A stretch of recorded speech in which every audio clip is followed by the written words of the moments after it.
마태복음 20장 1절과 2절을 다 같이 읽겠습니다.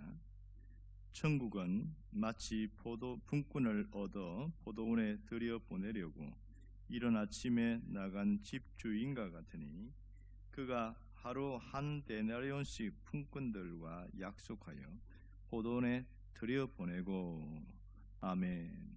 오늘 1절에서 34절까지 전체 말씀 내용을 포함하고 있습니다. 이 마태복음 20장은 네 가지 사건을 다루고 있습니다.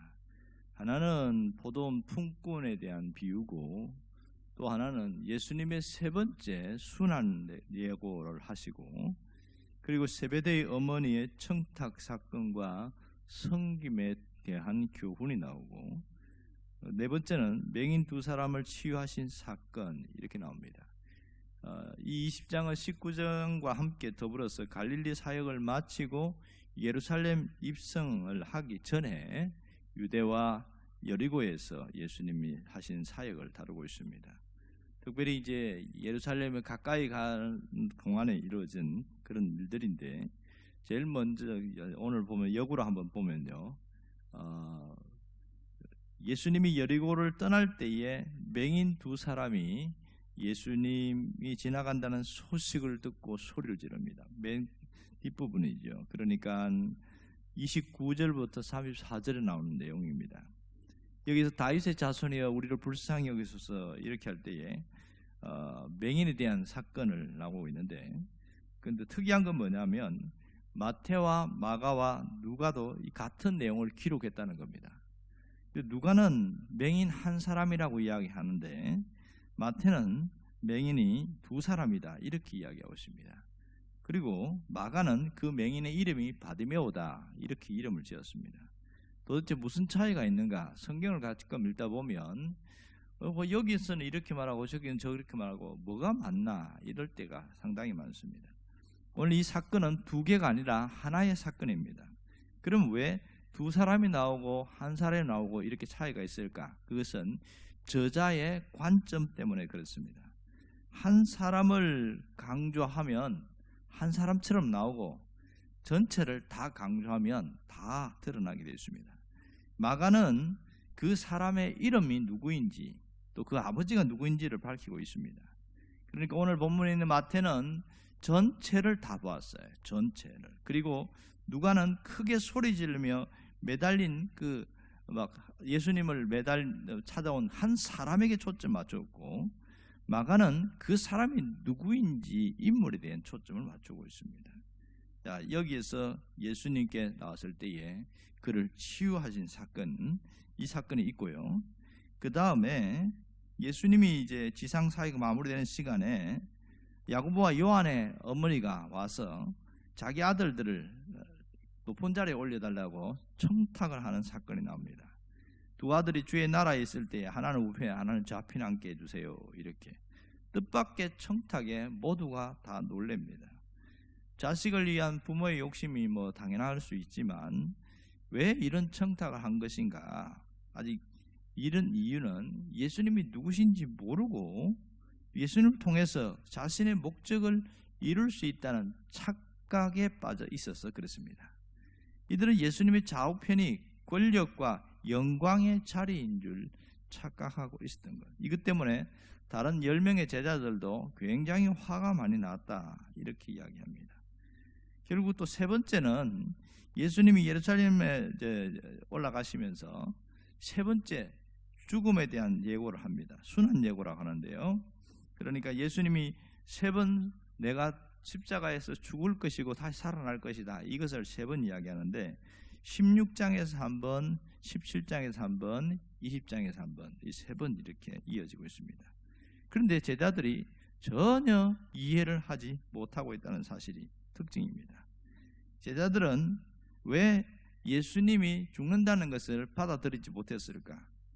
그것은 십자가형이라는 것은 특별한 로마의 죄를 지었을 때에 받는 형벌이고, 그것을 다른 사람들이 예수님은 특별히 로마에 대해서 그렇게 거칠게 항의하거나 그런 반저항 운동을 한 적이 없거든요. 그러니 십자가에 예수님 죽을 이유가 없지, 이렇게 이성적이고 상식적인 수준에서 그렇게 받아들인 겁니다.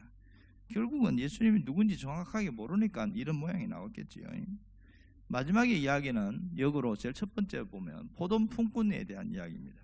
주인이 품꾼을 불러서 포도원에서 아침에 이제 일을 시키는데 아침 일찍 6시에 아침 6시 나가니까 품꾼들이 있어요. 그래서 오늘 하루 일하면 한 데나리온 주겠다. 원래 품꾼 하루 품삯이 한 데나리온이니까 그렇게 정식 계약을 하고 포도원에 데리고 왔습니다. 그러고 나서 끝나면 좋을 텐데 다시 주인이 나가보니까 9시에도 빈둥거리고 놀고 있는 사람이 있어요. 왜 그렇게 놀고 있냐? 나를 써주는 사람이 아무도 없습니다. 그래서 9시에 또 야 너도 들어와라 해서 또 몇 명 데리고 옵니다. 그리고 또 나가서 난 12시에 또 나가니까 또 있어요. 그리고 또 데리고 와요.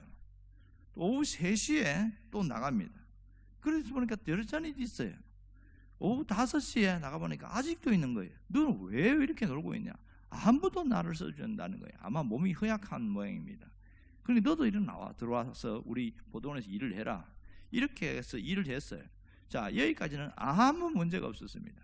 이제 6시 이제 끝날 때 돼서 6시가 됐을 때에 주인이 와서 계산을 하는데 처음 들어온 사람부터 계산하면 사실 문제가 없었을 텐데 거꾸로 계산을 하는 겁니다. 맨 나중에 오후 5시에 와서 1시간 일하는 사람에게 한 데나리온을 주는 거예요. 3시에 들어온 사람도 한 데나리온 주고 이걸 보고서 아침 6시에 온 사람은 막 기대감을 갖는 거예요. 야, 그러면 저 사람이 한 데나리온 받으면 나는 한 2데나리온이나 3데나리온 정도 받겠다. 그런 생각을 하고 기다리고 있었는데 마지막 6시 아침 6시에 온 사람에게도 여전히 한 데나리온을 주니까 화를 확 내는 거예요. 왜 우리한테는 한 데나리온밖에 안 줍니까? 저 사람은 1시간밖에 일 안 했는데 이렇게 말이 됩니까? 뭐 이렇게 화를 내니까 주인이 뭐라고 그러냐면 너하고 처음 계약 맺을 때에 원래 한 데나리온으로 그렇게 한 거 아니냐? 내 것을 가지고 저 사람에게 얼마를 주든지 내 마음대로 하는 건데 네가 왜 이렇게 따지냐? 그렇게 그 불만을 하는 사람한테 이렇게 이야기를 합니다.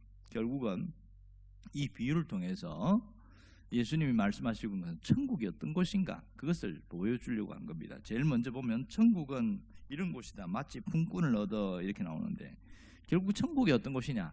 포도원과 같은 곳이다. 이렇게 이야기합니다.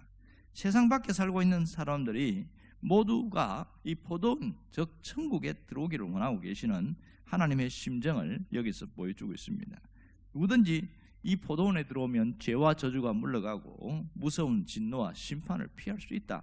이 얘기를 하는 겁니다. 그러면 오늘 20장 전체의 내용을 통해서 무슨 얘기를 하고 싶으신가? 첫 번째는 예수님이 누구신지를 알고 이 땅에 뭘 하러 오신지를 알고 바른 신앙 고백을 하고 살아야 한다. 믿을 때 제대로 믿는 것은 바른 신앙 고백이라는 것이고요. 또 하나는 우리가 주님을 따르는 이유와 목적이 분명해야 된다는 사실입니다.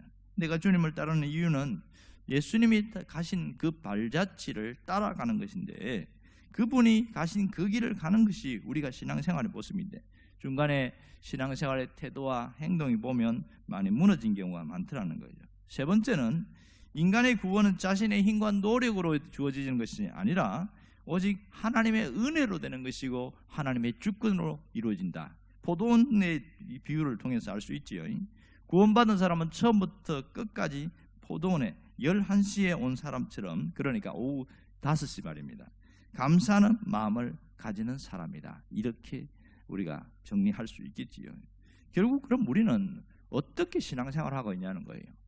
처음 아침 6시에 온 사람처럼 그렇게 신앙생활을 하고 있는지 아니면 오후 5시에 온 사람처럼 신앙생활을 하고 있는지 우리 자신을 한번 돌아보자는 거죠. 많은 사람들이 예수를 처음 믿고 나서 감격과 감동이 있는데 어느 시간이 지나면서부터 그것이 다 사라지고 늦게 믿은 사람들에 대하여 태도가 그렇게 좋지 못합니다. 마치 이들처럼 말입니다. 이 오후 아침 6시에 온 사람들은 일을 한참 하다가 오후 3시나 오후 5시에 온 사람들 무슨 생각했을까요?